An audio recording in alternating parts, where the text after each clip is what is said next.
I'm Carly Verhoeven, and I'm on Queen Street today to speak with Kitchener Centre MPP Daiene Vernile about the progression of light rail transit. We'll get into that interview, but first let's take a look at some of the iron construction closures happening in our area. Parkside to the north side of Northfield is open. Access to Coombs from Northfield is open. The northbound on-ramp from Northfield to Highway 85 is also open. The northbound and southbound off-ramps from Highway 85 to Northfield and the southbound on-ramp from Northfield to Highway 85 are open as well. Seagram at the railway tracks is open, as well as the railway crossings at Beringer and University. The Waterloo Park parking lot at Seagram is closed. Alternate parking is available in the lot just northwest of the railway tracks. Caroline and Herb Street is open. Intermittent lane closures will still be required in and around the intersection to complete remaining curb, landscaping, and sidewalk work. King from William to Union is open, including the intersection of King and Allen near the Bower Lofts. King from Herb to William is closed until late November. Uptown Waterloo remains accessible using Caroline and Regina. Pedestrian access on King is maintained. Access to the Waterloo Town Square North parking lot from Caroline is open. A pedestrian detour is in place from Caroline to Willis Way and through the Waterloo Town Square North parking lot. The intersection closure at King and Wellington will be extended until late 2016. Access to the 607 King Plaza is maintained from Wellington to King. Victoria from Joseph to Duke is now open to two-way traffic, including the intersection of King and Victoria. King and Moore remains closed until late 2016 for construction of the grade separation at the railway tracks. Duke and Frederick is closed until approximately mid-December. Charles Borden to Ottawa is open to two-way traffic. Dundas at Ottawa is closed until approximately mid-December. Ottawa and Cortland is closed until approximately late November. Traffic is one-way from Cortland to Charles until late 2016. Block line in Cortland is now open. Two-way traffic is maintained on Cortland. Hayward at the railway tracks is closed until late 2016. Local traffic is maintained on Hayward up to the railway crossing. Wilson from Fairway to Kingsway is now open. I'm on Queen Street today to speak with Kitchener Centre MPP Daiene Vernile about the progression of light rail transit. Well, I'm excited as the representative for Kitchener Centre for the province of Ontario to know that my province put $300 million into this project and made it happen. For me, I'm very excited that it's going to be ending. Like many of you, I live here and I commute, and the construction has been a little bit challenging. There's some days where you head out to get to work or to school or to go shopping, and a road that was open one day is suddenly closed, and you're detoured here and you're detoured there. But we know that this is what I will call short-term pain for long-term gain. We know that in the end, when this construction ends, it's going to give us a very transformative community. Speaking of some of the challenges, how has it been dealing with residents and some of their complaints?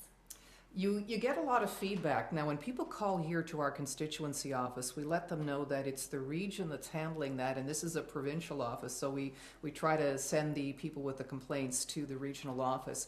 I've got in-laws who are in their late 80s, and they tell me stories about what it was like when the Conestoga Expressway was being built in the early 1960s, and how that went on for 4 years, and how it seemed that the entire community was ripped up for construction during that time. But when it ended, it created this intercity highway system that made it a lot easier for people to get around. And could you imagine Waterloo Region now if we didn't have the expressway? We'd be like the City of London. They had the opportunity at the same time to build an expressway, and they said no. We said yes, and it has helped us so much. So I know that the LRT is going to be the same way. And so the province has put $300 million into the overall project of $800 million. We were early to the table with that money when it was first suggested about a decade ago that the region wanted to have an LRT system. So we're very enthusiastic. We know that it's going to be very transformative for Waterloo Region, and we support it fully. Well, the discussion started about 10 years ago. I used to work as a broadcast journalist in the community, and I remember talking to some of the people who were advancing it at the time.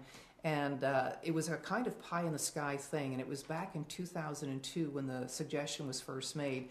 And I asked the regional people to explain it to me and to give me all the details. And I thought, wow, this is a wonderful idea. And how quickly can it and will it go through?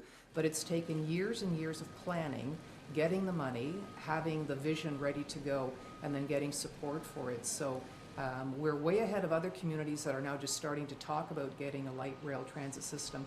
Ours is almost completely built. We're just waiting for the cars to come. Speaking of planning, what does infrastructure look like for the Tri-Cities in the future?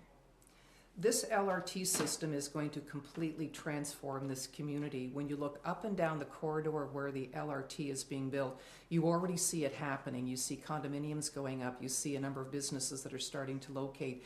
The tech sector is wrapping around the LRT.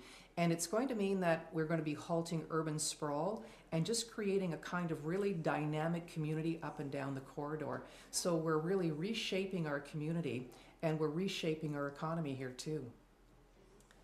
Speaking of in the area of the tech sector on Victoria Street, it seems that people can now actually live in a condominium and go right to Toronto. Why is that important? Well, what's important about that too is that right at the corner of King and Victoria, the province is just committed to building a $43 million transit hub, fully paid for by the province. The community lobbied for that, and I was very happy with my transportation minister to be able to deliver that back in June. So it's going to mean that you can train in from Toronto, from the GTA, and right there at the hub connect onto the LRT and head in any direction you want to. And so that's going to create connectivity. It's going to mean that people can get from here to Toronto in a much easier way. And for the tech sector, where they're trying to attract people with different skills, they can now do that. Do you think the universities and local institutions have an advantage being a part of this community now? They absolutely do. So part of our community being stronger and better is about attracting talent and skilled people. So having transportation right to our community, and then being able to get on the LRT and to head up to the University of Waterloo or to Laurier. This is all a part of being attractive to people. Once you build foundational kinds of infrastructure, it is the seed for having a dynamic private sector that can sprout up after that. So it has been a fantastic investment. I know it's been challenging at times while the construction was going on, but now that it's here, it's not just for now, but fast forward 50 years into the future, a century into the future, and we'll look back to the fact that we built this and know that it was the right decision to do.